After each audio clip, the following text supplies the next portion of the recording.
자, 그러면 이번 북한 미사일 발사의 배경과 특징부터 핵실험 등 추가 도발 전망까지 김영현 동국대 북한학과 교수와 함께 짚어보겠습니다.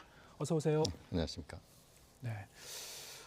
오늘 북한의 이 미사일 발사는 그 사거리가 일단 길어졌고요. 그렇습니다. 발사 방향이라든가 여러 가지 뭐 특징이 있을 것 같은데 특히 일본 상공을 통과를 했죠. 어떤 그렇습니다. 의미가 담겨 있는 겁니까?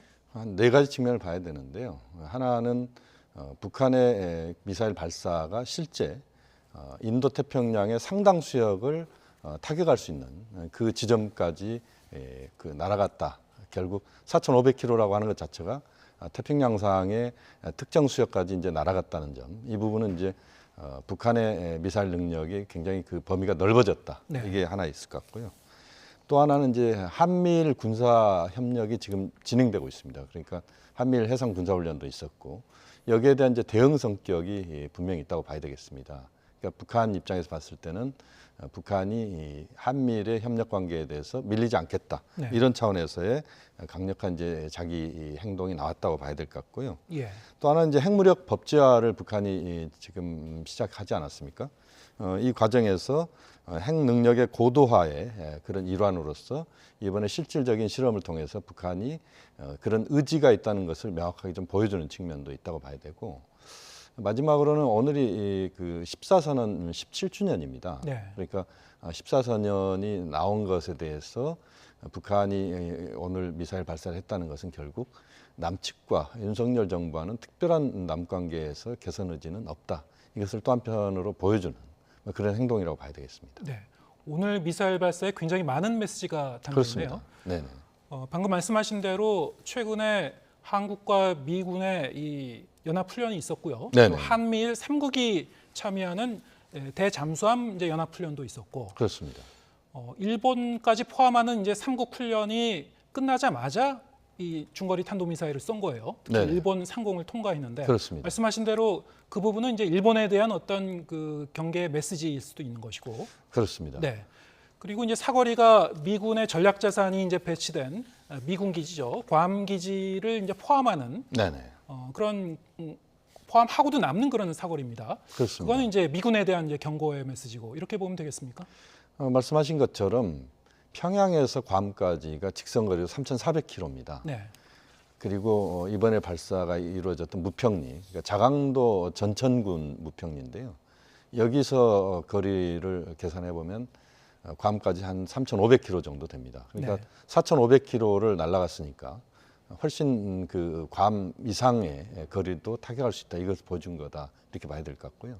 괌이 왜 중요하냐면 미국의 전략 자산이 한국에 가장 가까이 배치되어 있는 곳이 괌이다. 이렇게 보시면 됩니다. 네. 괌에 B-52 전략 폭격기가 배치되어 있고 B-1B 전략 폭격기, B-2 전략 폭격기가 다 배치가 되어 있습니다. 그리고 미국의 서태평양 지역에서의 군사력이 밀집되어 있는 곳이 괌입니다. 그러니까 기억나시겠습니다만 2017년도에도 북한이 괌 수역에다 미사일을 쏠 수 있다 이런 이야기를 했지 않습니까? 네. 그러니까 그것이 실제 이번에 행동으로 나왔다 이렇게 봐도 무방할 것 같습니다. 그러니까 괌으로 쏜 건 아니지만 그러나 그 능력이 있다는 것을 보여준 것이고 일본도 역시 마찬가지입니다. 방금 이제 보도가 있었지만 일본 열도를 넘어간다는 것 자체가 이제까지 한 대여섯 차례 있었는데요. 네. 일본은 패닉 상태에 빠질 수밖에 없습니다. 그래서 일본에 대해서 강력하게 한미일 협력 관계에 대한 이제 북한 나름의 압박을 군사적 압박을 이번에 했다 이렇게 봐도 무방할 것 같습니다. 네. 이번 그 북한의 미사일 발사는 최근 한 열흘 동안 평균 한 이틀에 한 번꼴로 계속 이제 미사일 발사가 있었고, 네네 그렇습니다. 단거리 탄도 미사일을 쏘다가 오늘은 이제 중거리 탄도 미사일을 이제 발사를 했습니다만, 네.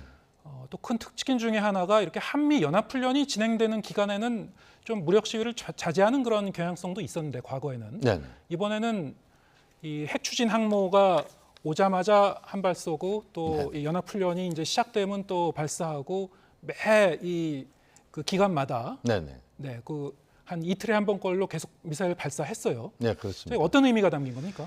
말씀하신 것처럼 굉장히 특징적인 겁니다. 네. 그러니까 예전에 비해서 그 이번 북한의 행동은 과거에는 보통 한미 군사훈련 직전이나 네. 직후에 그런 무력 도발을 했었는데 이번에는 북한 입장에서 봤을 때는 이에는 이, 눈에는 눈, 뭐 이런 겁니다. 그러니까 네. 북한이 지금 이제 핵 능력의 고도화, 그다음에 핵과 관련된 부분에서 이제 법제화를 지금 이룬 상태에서 이제는 북한이 미국 눈치 보고 행동하기보다는 미국 눈치 안 보고 북한의 행동은 미국이 행동하면 북한도 한다. 뭐 이런 식으로 네. 이제는 한편으로는 이제 자신감의 표현일 수도 있겠습니다만 또 한편으로는 미국에 밀리지 않고 북한이 판 자체를 북한이 끌고 갈 수 있다는 이런 능력을 보여준다. 이런 차원에서 북한 행동이 이제는 굉장히 좀 적극적이고 그 타이밍도 미국의 행동에 대해서 북한이 맞받아치는 이런 식의 모습으로 바뀌고 있다. 이 부분은 굉장히 특징적인 현상이라고 봐야 되겠습니다. 지금 화면에도 지금 나오고 있습니다만 네네. 해리스 미국 부통령이 방한했다가 이제 돌아간 직후에 이제 또 발사하기도 했고요. 그렇습니다. 과거에는 이렇게 한미 연합 해상 훈련이 진행되고 있는 동안에 네네. 특히 미국의 항모가 이 주변 해역에 배치되어 있는 동안에는 네네. 이렇게 무력 시위를 감행하는 경우가 거의 없었습니까? 그렇습니다. 이제 과거에 보면 팀 스피릿 훈련, 네. 과거에 이제 1980년대, 70년대 후반부터 팀 스피릿 훈련이 있었는데 그때 보면은 북한은 한 달 전부터 훈련 한 달 전부터 훈련 끝나는 한 달 후까지 한 서너 달 정도는 완전히 비상이 걸립니다. 네. 그래서 모든 이제 군사적인 부분에서 방어 태세에 돌입하게 되고 실제 군인들이 신발도 벗지 않고 그 침상에서 자는 뭐 이런 형태를 보여줬다고 북한의 그 전역 군인들이 저한테 직접 그런 이야기를 했었는데 예. 결국 북한의 이번에 그 행동들을 보면은 상당히 적극적으로 북한이 이제 맞받아친다. 그러니까 북한이 핵 보유 국가로서 또는 핵 무력을 완성한 측면에서의 이제는 행동 범위 자체를 또 행동의 수준 자체를 완전히 달리한다. 이것을 굉장히 강하게 지금 보여주는 미국 측을 향해서 일본을 향해서 한국을 향해서 보여주고 있다 이렇게 봐도 무방할 것 같습니다. 최근에 북한이 이 핵무력과 관련해서 이제 법제화를 이제 선언을 했죠. 그렇습니다. 본인들이 이제 핵보유 국가임을 이제 선언을 했고 네네. 핵무력을 유사시 어떻게 쓸 수 있다, 적극적으로 사용할 수 있다라는 것을 이제 법제화까지 했고 네네. 이런 상황에서는 이제 이전과는 우리는 다른 방식으로 행동할 것이다라는 어떤 그 메시지일 수 있습니까? 미군의 어떤 이 전략 자산이라든가 아니면은 여러 가지 이 연합 훈련을 할 수 있는 그런 대대적인 이 무력 이 자산이 이제 배치가 되더라도 네네. 우리는 개의치 않는다. 네네. 뭐 이런 어떤 메시지일 수 있을까요? 그렇습니다. 아무래도 이제 내년도 한미 훈련이 이루어질 거라고 보는데 네. 한미 군사 훈련에서는 아마 북한의 미사일 발사랄지 이런 부분들까지 고려하면서 아마 훈련을 할 가능성도 있습니다. 그러니까 한미 훈련에 그 굉장히 그 부담을 주는 행동을 북한이 하고 있는 거죠. 전례가 없는 겁니다. 지금 이번에 북한의 수차례 걸친 미사일 발사, 그다음 오늘의 이 중거리 미사일 발사와 같은 이런 일련의 압축적인 행동은 특히 한미 훈련이 이루어지고 있는 상황에서의 북한의 미사일 발사는 전례가 없거든요. 네. 그렇게 보면 사실 북한으로서는 이제는 적극적으로 북한이 행동한다. 그러니까 이제까지는 수세적으로 또는 미국이 뭔가 행동하면 그 다음에 다음 단계에서 행동하는 이런 식의 모습이 아니라 이제는 미국이 행동하면 우리는 똑같이 그 행동에 대해서 북한의 특별한 행동들을 하면서 미국과 맞서겠다. 뭐 이런 신호를 강력하게 지금 이번 그 일련의 행동에서 보여주고 있다 이렇게 볼 수 있습니다. 이렇게 되면 이제 다음 단계는 뭐가 될까요? 아마 이제 북한이 지금 10월 중순이 넘어가면 네. 지금 중국의 그 당대회 중국 공산당 24당 대회가 이제 개최가 되는데 이때 이제 시진핑 지도부의 3기가 시작됩니다.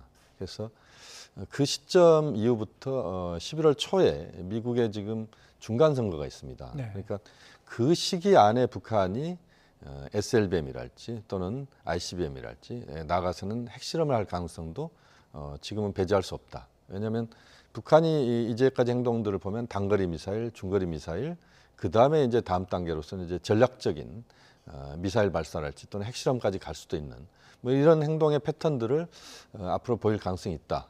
왜냐하면 현재로서 보면 북한은 핵 능력을 명확하게 그 전 세계에 실질적인 어떤 능력이 확보되어 있다는 것을 보여주겠다는 그런 입장을 계속 갖고 있는 것이고 네. 또 그 과정에서 보면 그 핵실험까지 전술 핵실험일 가능성이 높다고 봅니다만 전략 핵실험보다는 이제 전략 핵실험이 이미 끝났고 전술 핵실험을 통해서 북한이 다양한 핵무기를 보유하면서 미국과 일본과 한국을 향해서 압박을 가하는 이런 능력을 보여주겠다. 이런 차원에서 보면 아마 전술 핵실험까지도 11월 달까지 이 과정에서 나올 가능성이 충분히 있다고 봅니다. 네.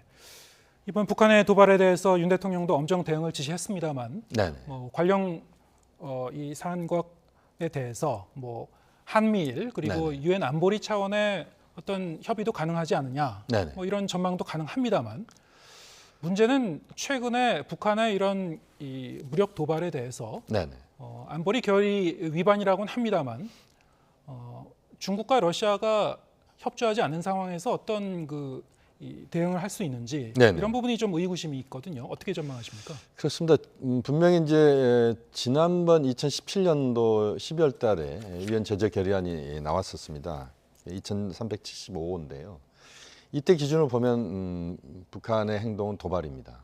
그러니까 유엔 안보리 결의안 위반이죠. 왜냐하면 탄도미사일을 쐈기 때문에. 네. 다만 이제 어려운 것이 지금 지난번에도 북한이 ICBM 쐈을 때도 미국과 그 영국, 프랑스와 중국, 러시아가 입장이 완전히 달랐습니다. 그래서 중국, 러시아가 적극적으로 유엔 안보리 결의안을 만들어내는데 협조를 안 했거든요. 이번에도 그럴 가능성이 분명히 있다 이렇게 봐야 될 것 같고요. 또 하나는 제재 결의안이 나온다고 하더라도 실제 2017년도 12월 달에 나온 제재 결의안을 뛰어넘는 특별한 그 제재의 내용을 담기가 쉽지 않습니다. 왜냐하면 그때 워낙 그 제재 결의안의 내용이 북한을 압박하는 압박 수위가 엄청나게 높았거든요. 네. 그게 지금 5년간 작동하고 있는 건데 이 상황에서 보면 새롭게 지금 제재 결의를 해서 나올 내용들이 별로 없다.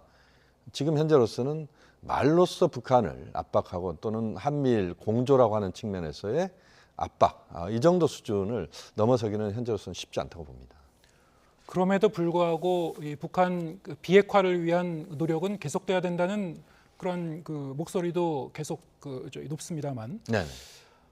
북한이 핵무력 법제화를 하고 핵보유국 선언을 한 상황에서 네네.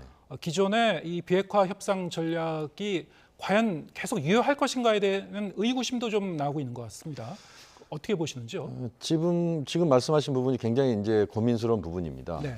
북한은 이제 핵 무력을 완성했다 이렇게 이야기를 하고 있고 말씀하신 것처럼 이제 법제화까지도 만들어놓은 상태이기 때문에 현재로서는 비핵화라고 하는 측면만 갖고 접근하기는 좀 어려운 부분들이 있습니다. 그래서 북한의 이제 핵 능력의 확산, 핵의 확산, 이제 우리 흔히 비확산이라고 이야기를 합니다만 그 부분까지도 이제 염두에 두면서 북한과 협상을 할 수밖에 없는 것 아니냐라고 하는 게 현실적인 목소리일 수도 있습니다. 네. 다만 이제 문제는 뭐냐면 북한의 비핵화를 넘어선 북한의 그 핵무기를 북한이 보유한 것을 인정하고 비확산이라고 하는 측면으로 가게 된다면 그 과정에서 사실은 한국의 핵보유 또는 일본의 핵보유, 대만의 핵보유 이 명분 싸움에서 사실은 또 주변 국가들이 핵을 보유할 가능성이 높아지는 겁니다. 네. 그래서 핵 도미노 현상이 발생할 수밖에 없거든요.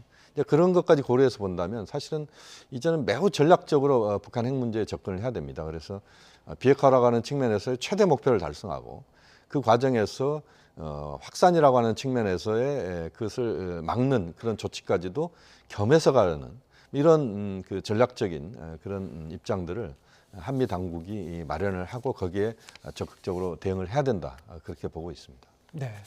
비핵화에 대한 당위성은 여전히 유효합니다만 그렇습니다. 당연히 그럼에도 불구하고 좀 더 정교한 그 외교적인 어떤 전략 네네. 좀 더 고민해봐야 되는 시점이겠군요. 그렇습니다. 예, 알겠습니다. 자, 오늘은 여기까지 듣겠습니다. 김영현 동국대 북한학과 교수와 함께했습니다. 고맙습니다.